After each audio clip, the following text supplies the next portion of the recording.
What exactly is mobility and why is it so important for athletes? In sports, mobility can be defined as the ability to take a joint in the body through a full range of motion pain-free. And this is something that every athlete needs. As an athlete, if you're not mobile enough, then in the best case scenario, you'll probably start to see a decrease in your performance as you get older.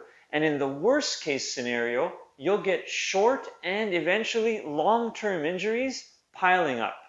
Even during the pandemic, athletes have limited time available to devote to training, and often mobility training doesn't get put as high on the priority list as it should be. With all this in mind, what are the best and most important mobility training exercises for athletes to incorporate into their routine both now and when restrictions are lifted and they can get back to regular training and competition? That's what we're going to talk about today on the Soccer Fitness video blog.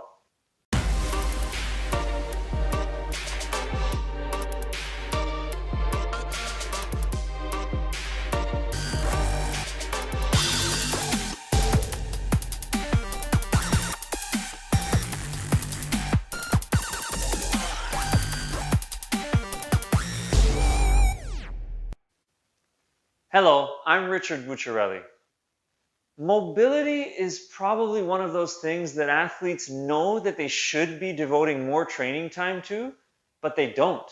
And this is unfortunate because training for mobility is probably the one most important thing that any athlete can do to minimize their risk of injury and optimize their recovery. Take it from me.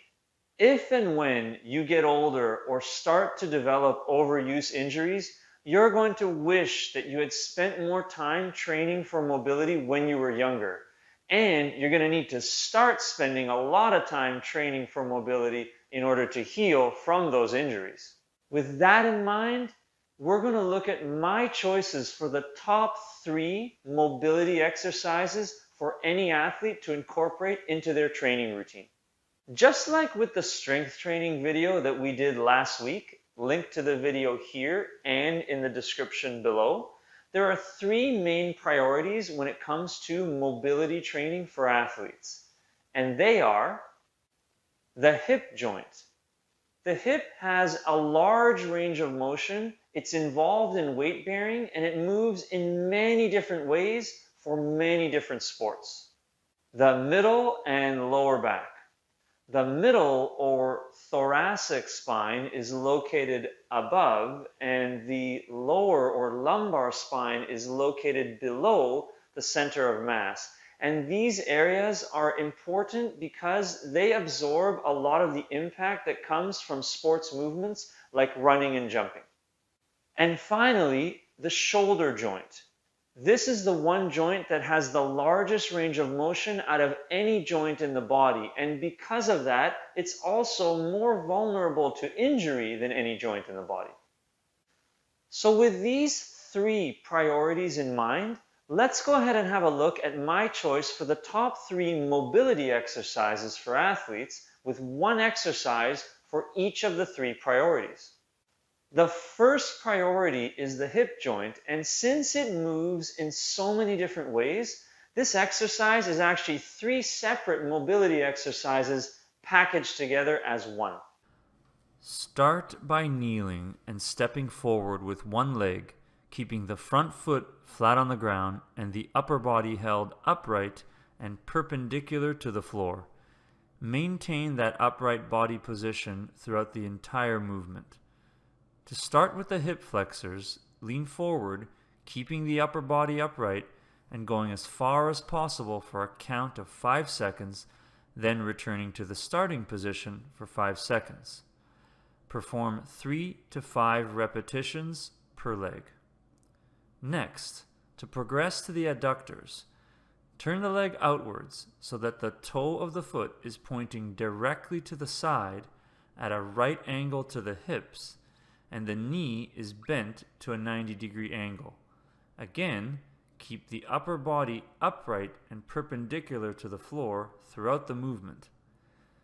lean sideways from this position, going as far as possible for a count of 5 seconds, then returning to the starting position for 5 seconds.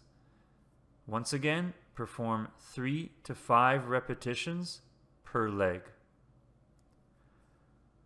Finally, for the hip extensors, straighten the leg so that it is angled out 45 degrees from the torso, with the toe pointing forward and the foot flat on the ground.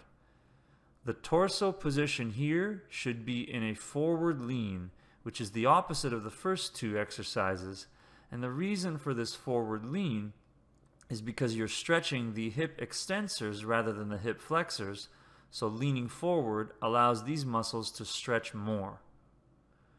From this position, lean backwards, going as far back as possible for a count of 5 seconds, and then returning to the starting position for 5 seconds. Just like the first two exercises, perform 3 to 5 repetitions of this exercise. Keep the tempo nice and slow throughout all 3 movements to make sure you get a good stretch, not too fast. The second priority is the thoracic and lumbar spine, or the middle and lower back. And this exercise is great to target those areas plus all of the surrounding muscles. Let's go ahead and have a look. To start with, lay supine with arms extended out to the sides at right angles from the torso and legs held straight. Lift one knee as high as possible, and then let that knee and the leg rotate to the inside across the body until it falls towards the floor, but keep the torso and the opposite arm held flat to the floor, and the same arm as the leg and knee that were lifted as close as possible to the floor on the opposite side. It's great if the arm can touch the floor, but that will depend on your initial level of mobility and flexibility. Rotate this arm until it is laying on top of the bottom arm with the palms of the hands touching. Next, slowly rotate the top arm and the torso away or to the outside from the bottom arm until you reach the starting position, with the back of the arm touching the floor or as close to it as possible. Hold this position for a count of 5 seconds, then slowly rotate backwards and repeat the movement. Do 5 repetitions with each side. Some technical points to consider for this exercise. First, alignment. Try to keep a straight line from the head and neck all the way down to the toe of the straightened leg. Don't let the body or the leg bend or turn at all throughout the movement.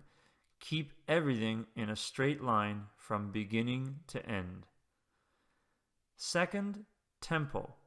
Like the first mobility exercise, this one should also be done at a slow and controlled tempo. 5 seconds to rotate outwards, then a 5-second hold before slowly returning back to the starting position. Don't speed it up or make it too jerky. Keep it nice, clean, and consistent throughout the entire movement. The third and final priority is the shoulder joint, and like the hip, it does have a very large range of motion, so it can be very prone to injury. Of all the areas in the shoulder, probably the most important when it comes to mobility is the bone in the back of the shoulder called the shoulder blade or the scapula. And the muscles that move and control the shoulder blades or scapula as the shoulder is moving in sports are super important in order to keep the integrity of the joint, keep it stable and strong to prevent injury.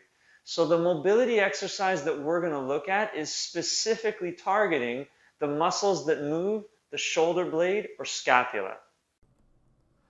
Start this exercise by standing with the back flat against the wall and lifting the arms so that they are held straight and also flat against the wall, perpendicular to the torso, with the elbow in line with the shoulder. Keep the back of the hands touching the wall and the upper arms held flat, parallel to the torso. From this starting position, slowly, for a count of 5 seconds, slide the upper arms upwards, keeping the back of the hands and back of the arms pressed firmly against the wall, and the upper arms themselves held straight and parallel to the torso. Go as high as possible, then again slowly, for a count of 5 seconds, slide the arms back to the starting position. Repeat 5 times. Some things to keep in mind with this one. First, keep the wrists held straight and the back of the hands touching the wall at all times. If the wrists arch, the shoulder muscles will not engage and work as they should to keep the shoulder blades aligned. And finally, again, tempo. This one also needs to be done at a slow and controlled pace. Take your time with each hand movement and make sure that form is maintained throughout the entire movement, all the way up and all the way down. The number of repetitions of each exercise that you do in the routine and the number of days per week that you do the routine can vary, but ideally it's good to do each exercise for 3 to 5 repetitions, and to incorporate this routine into your overall training routine at least every other day, if not possibly every day of the week.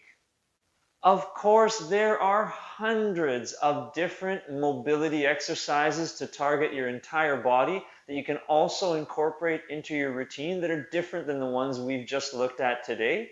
These ones are just my choice for the top 3 best ones. And if you're looking for a more comprehensive mobility training program, you should take a look at our Soccer Fitness Goals mobile fitness app. This app is available for download on all mobile platforms, including Google Play, the Apple Store, and BlackBerry Connect. It has over 100 different mobility exercises to target the entire body, and it customizes the exercises and the workload to you based on the results of a sport-specific fitness test. It's also got 3 difficulty levels from beginner all the way up to world class, so you'll always get challenged and never get bored. There's a link to download the app here and in the video description below. Thank you very much for watching this video. I hope you enjoyed it. If you did enjoy it, please click like, subscribe to our channel, and hit the notification bell so you never miss an episode. And as always, please feel free to share this video with anyone who you think may find it interesting. That's it for the blog this week. We'll see you next time, and until then, keep reaching your soccer fitness goals.